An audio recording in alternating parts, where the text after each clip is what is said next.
उसकी वापसी। खिड़की से आती हुई रोशनी से उसकी नींद टूट गई। उसने बिस्तर पर उठकर बैठते हुए एक अलसाई हुई अंगड़ाई ली। उसकी नज़र घड़ी की तरफ गई। 7 बजने को थे।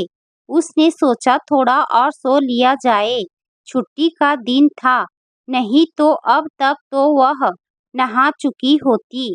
अध मूंदी पलकों से उसने स्वयं को बिस्तर पर ढीला छोड़ दिया। सप्ताह में यही एक दिन था जो आराम के लिए तय था, लेकिन उसका यही दिन उसके लिए बड़ा कठिन भी था। अकेलेपन का एहसास बढ़ जाता था। पुराने घाव हरे हो जाते थे। तभी घंटी की आवाज ने उसे चौंका दिया। उठकर दरवाजा खोला, देखा रम्या थी। फिर आकर पलंग पर लेट गई। उसे याद हो आया जब ऋषि साथ थे तो छुट्टी का दिन जैसे पंख लगाकर उड़ जाया करता था। दोनों सुबह देर तक सोते, फिर आराम से उठकर चाय बनाते, खाते पीते अखबार पढ़ते, फिर दोनों मिलकर खाना बनाते, सांस सांस खाते, फिर सो जाते। दोपहर के बाद शॉपिंग के लिए निकलते, चाट खाते, फिर आइसक्रीम और इवनिंग शो में पिक्चर, उसके बाद किसी अच्छे से होटल में डिनर। वापस आकर थके हारे एक दूसरे को बाहों में बेसुध सो जाते। बीबी जी चाय। उसकी निंद्रा टूटी। रम्या चाय लिए खड़ी थी।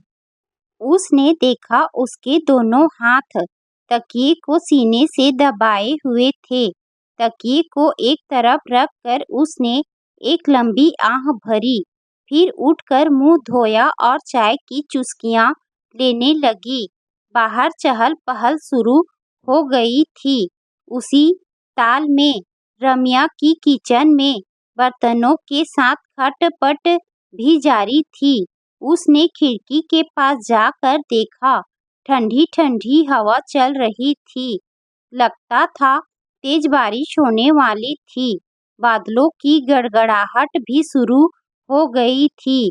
काले काले बादलों के बीच सूरज छिपता जा रहा था।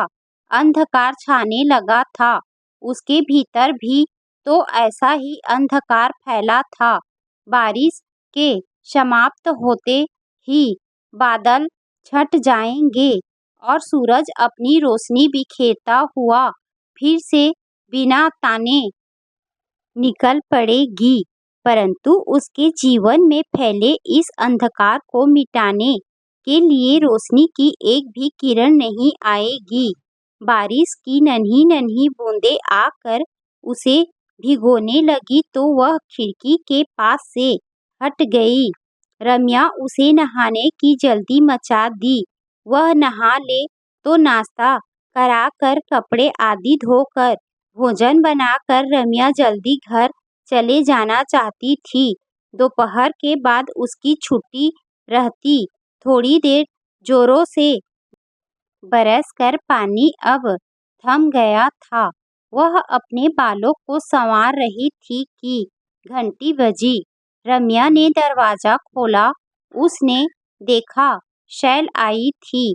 उसे अच्छा लगा। चलो कुछ देर को तो दिल को सुकून मिलेगा। क्या हो रहा है भाई? बड़े आराम से खुद को सजाया जा रहा है। अरे खुदा ने तुम्हें वैसे ही हसीन बनाया है, सजने की कोई जरूरत नहीं। शैल हंसते हुए बोली तो वह भी हंस पड़ी। रम्या चाय बना लाई। दोनों चाय पीते हुए बतियाती रही। नीता और शैल दोनों अतरंग सहेलियां थी। दोनों एक ही कॉलेज में पढ़ाती थी।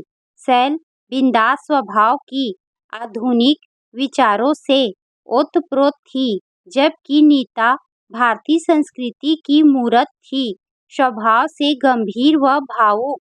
शैल उसे समझाती, जो हुआ उसे भूल जाओ, नए सिरे से अपना जीवन शुरू करो। परंतु क्या इतना आसान है सब कुछ भुला पाना? उन दिनों, उन रातों को जो उसने व ऋषि ने एक साथ गुजारे थे, वे प्यार के सुनहरे पल जो उसकी झोली से एक एक फिसल कर गिर पड़े थे। शैल अक्सर उससे कहती, अब वो जमाना जल्द गया जब पुरुष स्त्री को अपने पैर की जूती समझता था। आज नारी और पुरुष के अधिकार समान हैं। पुरुष जो मन में आए कर सकता है तो नारी क्यों नहीं, पर उसे यह सब अच्छा नहीं लगता था। वह तो अपनी पुरानी संस्कृति व रीति रिवाजों पर ही विश्वास रखती थी। अरे भाई, कहाँ खो गई तुम? चलो फटाफट तैयार हो जाओ, कुछ शॉपिंग कर आएं। आज कोई जिद नहीं चलेगी, आज मैं तुम्हें लेकर ही जाऊंगी। शैल ने कहा तो हार मान कर वह तैयार होने चली गई। रम्या ने आकर पूछा, बीबी जी खाने में क्या बनेगा? बीच में ही शैल बोल पड़ी, आज खाना हम बाहर ही खा लेंगे। उसने रम्या को छुट्टी दे दी तो रम्या खुश होती हुई चली गई। बारिश पूरी तरह से थम चुकी थी। शॉपिंग सेंटर जाकर थोड़ी बहुत खरीदी की, फिर दोनों पार्क चली आई। वहाँ हल्का फुल्का नाश्ता किया, कॉफी पी। अचानक जैसे शैल को कुछ याद आ गया। वह बोली, पास ही दूर के रिश्ते के भाई रहते हैं, अब यहाँ तक आए तो चलो उनका हालचाल भी पूछ आए। उसने अकचका कर हामी भरी। वहाँ पहुँचे तो देखा नितिन अध लेटा सा कुछ पढ़ रहा था। दोनों को आता देख वह चौंक पड़ा। आओ शैल, अचानक हमारी याद कैसे आ गई? इधर से गुजर रहे थे तो सोचा चलो आज भाई साहब से भी मिल लिया जाए। इनसे मिली, ये है हमारे कॉलेज की हिंदी की लेक्चरर नीता। आपस में नमस्कार आदि हुए। नितिन ने चाय कॉफी के लिए कहा तो उन्होंने मना किया। घड़ी की तरफ देखकर नितिन बोला, अगर आप लोग फ्री हो तो पिक्चर ही देख लिया जाए। शैल खुशी से उछल पड़ी। उसकी जिद पर नीता को भी ना चाहते हुए जाना पड़ा। सिनेमा हॉल के पास के ही होटल में उन्होंने लंच लिया। फिर समय होते ही वे हॉल में आ गए। उसे नितिन के पास की जगह मिली। फिल्म शुरू हुई। अंधेरा होते ही उसे लगा नितिन का हाथ उसके हाथ पर आ लगा है। उसे लगा शायद गलती से ऐसा हो गया हो, परंतु फिर धीरे धीरे नितिन की हरकतें बढ़ने लगी। पहले तो उसकी इच्छा हुई उठकर चली जाए, पर संकोचवश वह सोचकर बैठी रही कि शैल क्या कहेगी। इंटरवेल में उसने बहाना कर जगह बदल ली। उसका मन फिल्म में कतई न लगा। घर पहुंचकर पर्स पलंग पर फेंक कर वह औंधे लेटते हुए फपक फपक कर रो पड़ी। अकेली औरत की इस दुनिया में कोई कदर नहीं। वहशी मर्द औरत को अकेली पाकर भेड़िए की तरह उसे दबोचना चाहते हैं। उसे ऋषि की बहुत याद आई। आज वे होते तो क्या इस तरह के हालात होते। ऋषि को छोड़ने में उसने जल्दबाजी की। ऋषि का नाम जेहन में आते ही वह पिछली यादों में खो गई। ऋषि बैंक में सर्विस करते थे।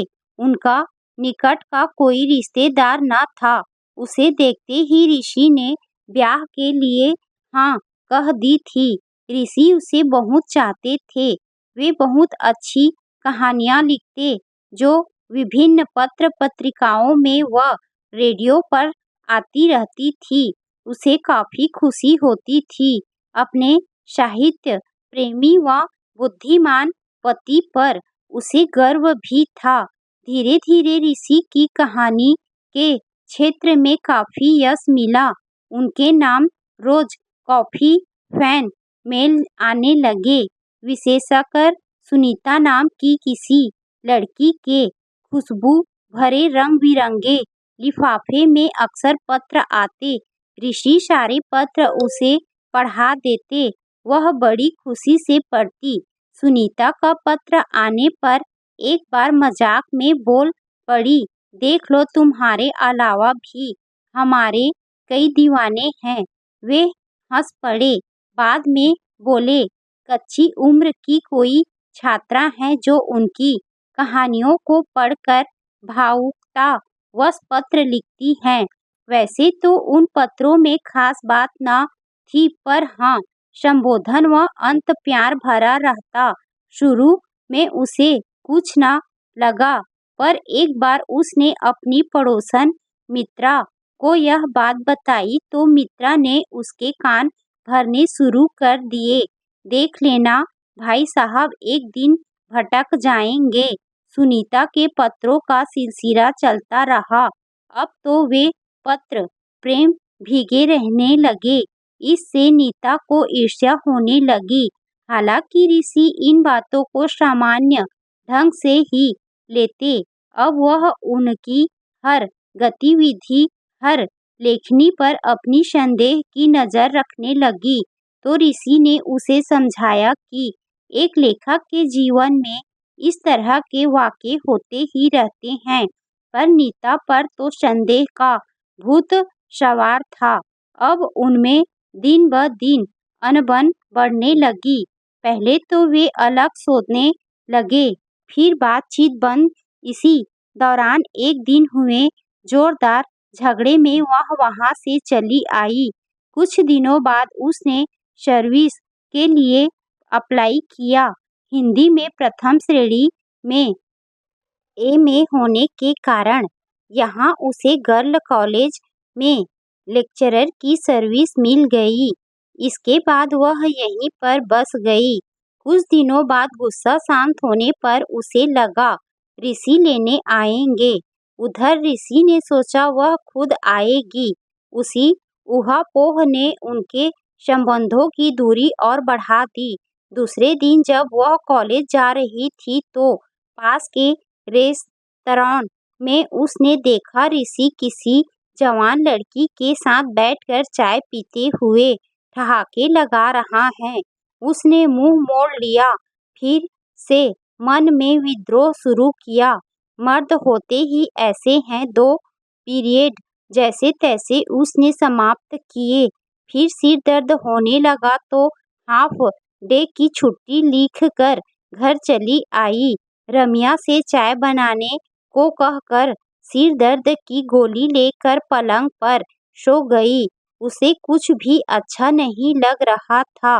कमरा जैसे घूमता हुआ नजर आ रहा था। तभी घंटी की आवाज ने उसे चौंका दिया।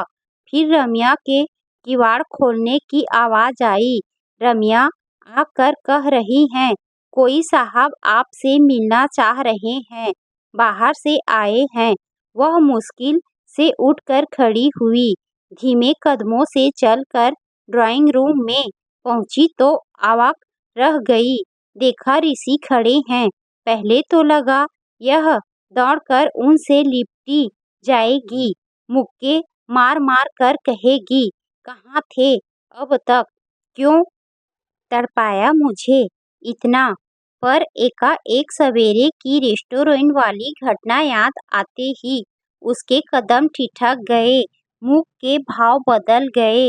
कैसी हो नीतू, अब तक नाराज हो मुझसे, ऋषि भावुक होकर कह रहे थे। लगता था जैसे अभी रो पड़ेंगे।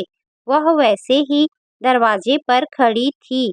मन का अहम उसे आगे नहीं बढ़ने दे रहा था। वह मन में अपने आप से कह रही थी, अब जाओ ना उसी रेस्टोरेंट वाली लड़की के पास, यहाँ क्यों आए हो। ऋषि आगे कह रहे थे, तुम चली गई तो मेरा जीवन ही सूना हो गया। कितना ढूंढा तुम्हें, अखबारों में भी इश्तिहार दिए, पर तुम कहीं नहीं मिली। आज रिश्ते की बहन का दाखिला कॉलेज में करवाने इस शहर में आया तो पता चला तुम यहाँ लेक्चरर हो, कॉलेज से ही तुम्हारा पता लेकर दौड़ा चला आया। मेरे साथ चलो नीतू, तुम्हारे बिना मेरा जीवन अधूरा है। तुम्हें मेरा कहानी लिखना पसंद नहीं था ना? अब मैं लिखना बंद कर दिया है। कहते कहते ऋषि रो पड़े। वह लड़खड़ाती हुई दौड़ी दौड़ी आई और ऋषि के पांव में गिर पड़ी। ऋषि ने उसे बाहों में भर लिया। वह आंसू भरी आंखों से ऋषि को देखते हुए रूधे गले से बोल पड़ी, मुझे माफ कर दो ऋषि, तुम्हें खूब नाम कमाना है पर तुम्हें पसंद। ऋषि को बीच में ही रोकते हुए बोली वह, चुप, अब कुछ नहीं कहोगी तुम। अब किसी सुनीता का पत्र आने पर मैं नाराज ना होऊंगी। दोनों ठहाके लगाकर हंस पड़े। बाहर जोरों से बारिश हो रही थी।